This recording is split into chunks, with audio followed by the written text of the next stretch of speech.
When I first became a Christian, I just said, it's got to be real. It's got to be real and genuine, or I'm not interested in doing it. And, I felt like the kids would go off to Falls Creek, and they'd come back and be all converted, and then a week later they were the same. I said, I'm not going to do that. If I'm going to do it, it's going to be real. And sometimes my realism causes me to be more transparent than sometimes I wish I was. But we're just being real about what we talked about earlier. All right. Well, a bricklayer had an accident on a construction site and had to report to the insurance company detailing the events that he had been involved in. This is what he wrote. I'm a bricklayer by trade, and on the date of the accident, I was working alone on the roof of a new 6-story building. When I completed my work, I discovered that I had a sizable pile of bricks left over. Rather than carry the bricks down by hand, I decided to lower them in a barrel using a pulley that was attached to the edge of the side of the building. Once I had secured the rope at the ground level, I went back up to the roof, swung the barrel out, and loaded the bricks into the barrel. Then I went to the ground, untied the rope, holding the rope tightly to ensure a slow descent of the approximately 500 pounds of brick. You will notice in block number 2 of the accident report, I had stated my weight as 190 pounds. Due to my surprise at being jerked off the ground by the weight of the bricks, I lost my presence of mind and forgot to let go of the rope. Needless to say, I proceeded at a rather rapid rate up the side of the building. In the vicinity of the 3rd floor, I met the barrel coming down. This explains my fractured skull and broken collarbone. Slowed down only slightly, I continued my rapid descent, not stopping until my right hand was jammed into the pulley at the top, breaking 3 fingers. Fortunately, I was able to hold on to the rope in spite of my pain. At approximately the same time, however, the barrel of bricks slammed against the ground, tearing out the bottom of the barrel. Devoid of the weight of the bricks, the barrel now weighed approximately 50 pounds. I refer you to my weight of 191 pounds. As you might imagine, I began a rather rapid descent down the side of the building. In the vicinity of the 3rd floor, I again met the barrel coming up. This accounts for my fractured ankle and lacerations along the side of my body. This encounter with the barrel slowed me down enough to lessen the injuries when I fell into the pile of bricks. I'm sorry to report that as I laid there on the pile of bricks, unable to stand, watching the empty barrel 6 stories above me, I lost my presence of mind again and let go of the rope. The empty barrel weighed more than the rope, and so it came zooming back down, breaking my right arm. I hope I have furnished enough information that you require as to how the accident happened. You probably heard that before, and you probably know that that sounds like my life every once in a while. It's just one thing after another thing after another thing. Today we're talking about what to do when you face the challenge of a difficult or seemingly impossible situation. This is the final week in our series on lessons from the life of Moses, and it's been my hope that we've been able to learn some valuable life lessons from a guy who seemed like many of us, he had to learn lessons the hard way. My hope is that we would learn from his failures and so avoid, those heartaches, and at the same time we would learn from his successes, and so we can enjoy similar successes in our lives. In week number 1, we looked at Moses, the events surrounding his childhood, and concluded that lesson number 1 from the life of Moses is that God can take a difficult childhood and other confusing or heartbreaking events and circumstances beyond our control, literally anything and everything that happens to us, and he can cause them over time to work for his purposes and for our ultimate good. Lesson number 2, God gives us a free will, and with it we can choose self-will or God's will. One choice leads to failure and or a wasted life, and the other choice leads to God's blessings on our lives. Then last Sunday, lesson number 3 from the life of Moses was this: God often uses certain experiences in our life, in Moses' case, the burning bush, to get our attention and to change the course of our lives. Well, today we're in Exodus chapter 4 all the way to chapter 15, but it's not going to last very long, just to, assure you. Let me summarize it kind of like this. God calls Moses to return to Egypt to be his representative to face King Pharaoh and convince him to allow the 2 million Israelite slaves to go free after 400 years of slavery. Moses hedges. He comes up with lots of excuses, but finally agrees. He travels from Midian to Egypt, somehow finagles a hearing before King Pharaoh, who scoffs and says, "No way, now beat it." So God begins sending the infamous plagues. Frogs everywhere, locusts everywhere, boils breaking out, livestock dying, rivers turning into blood, 10 plagues in all. Finally, Pharaoh has had enough, and so he gives in, lets the Israelite slaves go. So Moses organizes all the people, and they head out toward the promised land. Well, shortly thereafter, Pharaoh had a change of heart. He's like, our 2 million slaves that do all the work are leaving. This is not going to go very well for my country. And so he calls out the cavalry, and he says, "Go get them." And so they charge out. And of course, they have no trouble quickly catching up with the snail's migration of 2 million Israelites on foot. And when the people looked back and realized what was happening, they began to fall apart at the seams. I mean, they're approaching the banks of the uncrossable Red Sea. The Egyptians are fast approaching from behind with obvious evil intent. This has the makings of an old-fashioned slaughter. Well, in Exodus chapter 14, 10 through 12, the people expressed their fears and confusions as to why this is happening. They said, why were we even brought out of Egypt? Only to be massacred in the desert. Being slaves was lousy, but at least we were alive. And we can all sympathize with that feeling. But I want you to notice something in these next few verses. It says, when Pharaoh let the people go, God did not lead them on the road through the Philistine country, though that was shorter. For God said if they face war, they might change their minds and return to Egypt. So God led the people around by the desert road toward the Red Sea. Now, who does it say was leading the Israelites? Twice in 2 verses, it says that God was leading them. Then it says, after leaving Succoth, they camped at Etham on the edge of the desert. But by day, the Lord went ahead of them with a pillar of cloud to guide them on their way, and by night in a pillar of fire to give them light, so that they could travel by day or night. Neither the pillar or cloud by day or the pillar of fire by night left its place in front of the people. Again, who's leading them? God is clearly leading them. Now look at chapter 14. It says, then the Lord said to Moses, tell the Israelites to turn back and encamp near some town I can't pronounce, between Migdol and the sea. They are to be encamped by the sea directly opposite Baal-zephon. Pharaoh will think the Israelites are wandering around in confusion, hemmed in by the desert. God has led them, but look where they end up. They end up in a dead end. It's like a cul-de-sac. There were mountains to the north, mountains to the south. The Egyptian army is bearing down from the west, and in front of them in the east is the Red Sea. And they're thinking, this is it.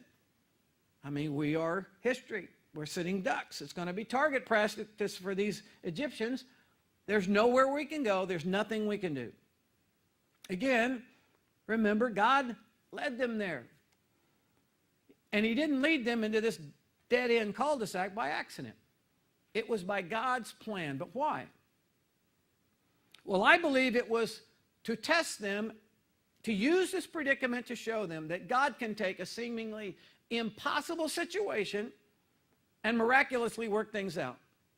So that in the future, when they were faced with other seemingly impossible situations, they wouldn't cave into fear or confusion. Rather, they would remember when God did that before? That was crazy. It was impossible, but somehow God pulled it off. And then they would trust him in the future. So let me ask you, what Red Sea, what seemingly impossible situation are you currently facing? For some of you, it might be your job. Your job has just become unbearable. Maybe it's the actual work. Maybe it's some of the people you work with. Maybe it's just the atmosphere. And you change jobs in a heartbeat. But there are lots of complications. It's not that easy to just quit one job and take another job. Perhaps some of you, your seemingly impossible situation has to do with your marriage. You want to do what God wants you to do, but it's not a happy marriage. Things are not working. There are problems. Things have happened in the past maybe that have affected it. For others of you, your Red Sea that you're dealing with is a family issue with your children, or maybe with your parents or siblings or adult siblings. Seemingly impossible situations range from being a single parent to serious health problems, to trying to break long-standing bad habits, or trying to recover from deep emotional wounds. I mean, those are all struggles that are very real. And if the truth were known today, a large percentage of the happy, confident-looking people you see sitting around you here have at least one major challenge, one seemingly impossible situation staring them in the face right now. Now, we all do the best we can to kind of hide these things from each other. Not going to ask for a show of hands or call out for anyone to stand and share with everyone what your current situation is, the way Jan and I did a moment ago. But I would like to ask you in your own mind to identify, what is the Red Sea? What is the seemingly impossible situation that you're up against these days? Might be a really big one. It might be a relatively small one. But what is it for you? If you just brought that up on the movie screen of your mind now, what could you just name it? It's this. Could you name that in your mind? Think about it. What is your Red Sea? What is your situation that seems unresolvable? Well, with that in mind, I'd like to ask you, how did it come about? In other words, what was the cause? What brought about your seemingly impossible situation? Well, I think there are several possible explanations as to why these kinds of things occur. One, as we sing today, sometimes God intentionally leads us into situations that are difficult that we don't understand. Maybe to test us, our character, our faith, so that when he proves faithful this time, we'll trust him the next time. So maybe God led you. Sometimes, second, we bring those dilemmas upon ourselves. That is, we make ill-advised decisions, perhaps self-willed decisions instead of God's willed decisions, and bring these bad things to our lives. Number three, I think sometimes things just happen that we don't necessarily understand at all. Not really our fault. Doesn't seem like it's something God would lead us into. But an inevitable fact of life is that no one is just going to cruise through life without some occasional adversity or challenges. But whatever brought about your seemingly impossible situation, remember, God is not surprised. God is not perplexed by your Red Sea. He's not up in heaven wringing his hands going, oh, now what? I have no idea what to do in that situation. No, in fact, God often uses, even if he didn't bring it about, he often uses those situations to become turning points in our lives. Turning points. Red Seas, seemingly impossible situations, are often when God does his best work in our lives. You know why? Well, partly because when all is well, we tend to become kind of self-sufficient. But when the roof caves in, when life gets really hard, we suddenly are a lot more open, a lot more sensitive to what God has to say to us, right? I sometimes think God uses those things to slow us down enough to look to him and to rethink how we're living or what's going on. So seemingly impossible situations can prove very beneficial if we will allow God to use them to change our lives, if need be, to strengthen our character, smooth out rough edges, whatever. Well, the last thing I want to mention is how to face the Red Seas in your life. How do we face them, both current and future? Well, number one, when you're facing a seemingly impossible situation, it's so tempting to be filled with anxiety, to be mean to the people around you who had nothing to do with it. Instead, lean on God. Look to God for help. The Bible has an undisputed truth in Proverbs 12, verse 25. It says, an anxious heart wears a man down, or a woman, or a young person. We all know that to be true. An anxious, worried-filled heart, it just drains you emotionally.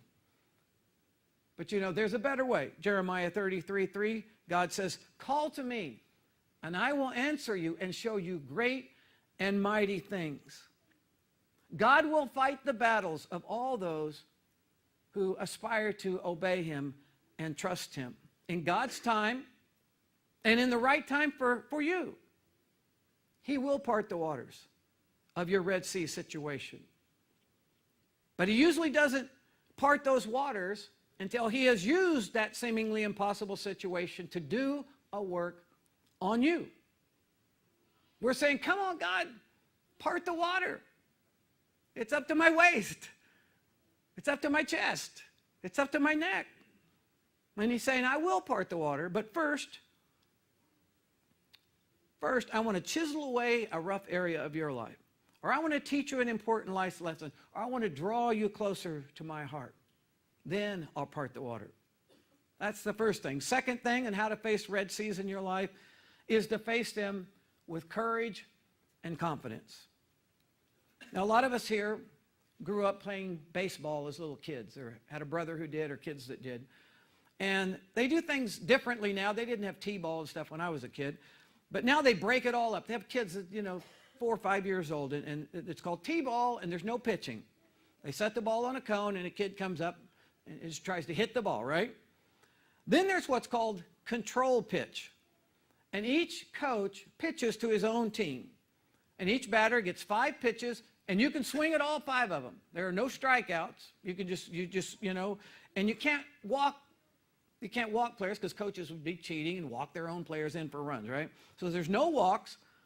There's 5. You can hack, and they just swing and hack and chop at everything because you get 5 chances no matter what happens, right? They're really aggressive. The next level up, older kids start doing the pitching. Well, they're just starting out. They don't have hardly any control, and so this is a walk-oriented league. Every kid walks up to the plate, and they just stand there. They're not going to swing for anything because there's no way that pitcher's going to throw 3 strikes before he throws 4 balls, and they just walk in. Well, what's the difference? Well, in one league, the kids are aggressive. They're swinging. They're giving it all they got. In the next league, batters wait. They just stand there. They don't really do anything. They're hoping for something good to happen, like a walk. One is aggressive, one is passive. And the difference between those 2 levels of leagues of baseball is similar to the 2 levels of life that people live on. Some people are aggressive. They go out, they're going to make things happen. They want to live life to its fullest. They throw themselves 100% into what they're doing. Other people are more passive. They're okay with drifting along, content with where they are. They don't get too bent out of shape or worked up about stuff. But when it comes to seemingly impossible situations, which of those best describes you? Are you aggressive? Are you optimistic? Or are you kind of defeated and resigned? Well, if you're a believer, a follower of Jesus Christ, God wants you to face even the most impossible of situations with courage and with confidence. And it's confidence not necessarily in yourself. What empowers us to do it is his presence in our lives, that we're not in it alone. Ephesians 6:10 says, be strong in the Lord and in his mighty power. Philippians 4:13, says, I can do all things through Christ who strengthens me. A third thought about how to face those Red Seas, those seemingly impossible situations that are in your life now or in the future, is just don't give up. Just be persistent. Don't ever give up. There's an old fable about when God was passing judgment on the devil. Satan says, please, Lord, if you decide to take away my powers, allow me to just keep one. Let me possess the power of discouragement. Because with discouragement, I know I can defeat any person. One of the most powerful negative emotions that people struggle with is the feeling of discouragement, despondency. Now, you all know what quitting points are, don't you? We all do, because at some time or another, all of us have experienced deep disappointments, seemingly one setback after another, to where everything inside of us just says, what's the use? And we give up and quit. And it's at those crossroads, it's at those quitting points where persistence is so important. 35 years ago, I was a very young pastor leading a church, and a chain of events led to a few people deciding to leave our church in favor of a more traditional church format. And it just so happened that those were the people who actually had jobs in our church. Everyone else was real young and in college. And so when they left, our offerings dropped from an average of $1,623 a week down to $747. I still remember it. That's a decline of $876 a week, or more than half. What's more, the new treasurer guy, who himself was in business school at college at that time, took over the books and found out we were already $10,000 in debt. It wasn't hard to see the writing on the wall. It said, the party is over. That's what the writing said. But I mean, seriously, we were in big trouble. The morale was low. But you know, with God's help and with a never say die attitude on the part of the core people, we were able to crash through that quitting point brought about by a situation that was kind of beyond our control. I look at our current situation that we talked about earlier. It's hard to know. It's hard for me to see a way. But I truly believe that with God's help, with persistence, faith on our part, it can and will happen. You know, they say that people under the age of 40, maybe even 50, are a part of what they call the instant generation. That our society has conditioned them, and us really, to expect instant success, instant solutions to our problems, instant financial freedom, instant marital bliss, instant everything. And when our expectations aren't met instantly with a minimal amount of effort, we give up. We quit jobs. We give up on educational pursuits. We give up on our goals. We give up on relationships. Sometimes we give up on God. The lack of persistence is a weakness common to the majority of people. People have goals and hopes and dreams that they never achieve because they allow problems and setbacks and difficult circumstances to cause them to give up and quit. Well, the truth I've learned is that the outcome of your life, to a large extent, will be determined by your ability or inability to display persistence in breaking through those quitting points, because they're going to come. Seemingly impossible situations, as we mentioned, in your marriage, in your career, financially, relationally, emotionally, with your family. You know, we all enjoy hearing stories about someone who has fought back from adversity and overcome insurmountable odds. People who have set high goals maybe and, you know, paid the price to achieve them. But somehow we think we could never do something like that. Somebody else could, but we couldn't. You got to believe that with God's help, you can and you will overcome whatever insurmountable obstacles you may be currently facing or will in the future. Not on your own power, but by His mighty power at work within you. So how should we face the Red Seas? Or those situations that seem impossible that come into our lives? Number one, lean on God. You know, sometimes we say, well, I finally turned to God. That's the first thing, not the last resort. That's the very first thing. Lean on God. Number two, do everything within your power with God's help to be optimistic, to believe. Even in the face of odds that look insurmountable, try to keep up your faith. And number three, simply don't give up. Because in God's time, which is the right time, perhaps after you've learned an important life lesson, perhaps it's after God used an adversity to bring about some change in your life, after you've grown closer to God than maybe you were, in God's time, He'll part the waters, you'll walk through, and your seemingly impossible situation will be in your rearview mirror. And you can know the next time that if God did it before, He's probably going to do it again.